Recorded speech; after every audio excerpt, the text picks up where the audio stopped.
নমস্কার বন্ধুরা, আশা করি সবাই ভালো আছো। আজকে আমরা শ্রী শ্রী বাবা লোকনাথ ব্রহ্মচারীর মন্দিরে গেছিলাম, স্বামীবাগ। এটা হচ্ছে গেট।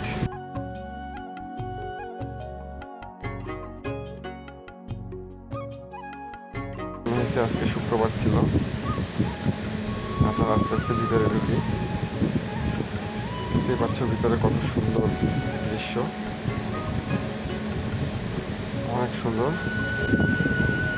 এই যে এখানে দোকান আছে, তুলসী মালা আছে, বই আছে, যে যখন খুশি এখান থেকে সংগ্রহ করতে পারো। আস্তে আস্তে আমরা মন্দিরের ভিতরে যাই। আজকে মন্দিরে অনেক ভক্তবৃন্দ আসছে দূর দূরান্ত থেকে। আস্তে আস্তে ভিতরে যাই আমরা। মন্দিরের ভিতরটা অনেক সুন্দর। এখনো মন্দির খোলা হয়নি। মন্দির খোলার একটা নির্দিষ্ট টাইম আছে, সেই সময় মন্দিরটা খোলা হয় এবং পুজো করা হয়। তারপর আবার মন্দির বন্ধ করে দেওয়া হয়।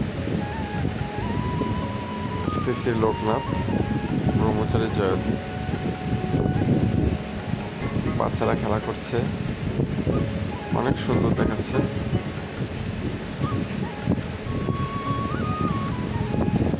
বন্ধুরা, তোমরা এখানে ঘুরে আসতে পারো, অনেক সুন্দর জায়গা। এখানে গেলে সবার মন শান্ত হয়ে যাবে। কারো যদি মন খারাপ থাকে এখানে ঘুরে আসতে পারো। এই যে এক ভক্ত এখানে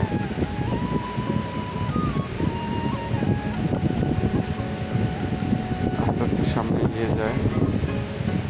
এখানে দেখো লাল একটা গাছের সাথে সুতো বেঁধে রাখছে। খুব সুন্দর জায়গা এখানে।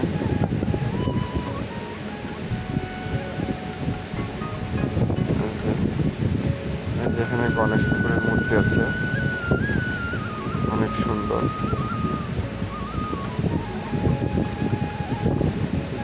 গণেশ ঠাকুরের মূর্তি আছে এখানে। গেটের তালা মারা আছে, কারণ কেউ হাত দিয়ে নষ্ট করে দিতে পারে।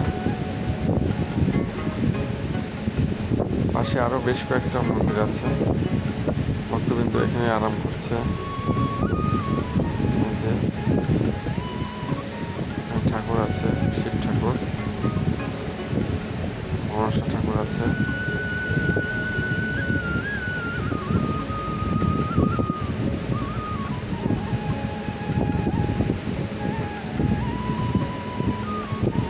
অনেক ভক্তবৃন্দ যাচ্ছে আজকে, যেহেতু আজকে শুক্রবার।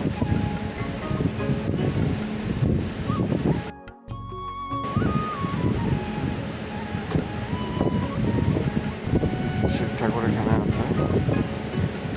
পাশে একটা গোবিন্দ ঠাকুর আছে, গোবিন্দ মূর্তি আছে, অনেক সুন্দর গোবিন্দ মূর্তিটা। এই যে গোবিন্দ মূর্তিটা তো দেখেন, খুবই সুন্দর।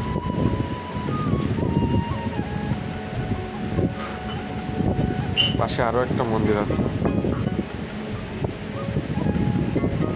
শনিদেবের মন্দির।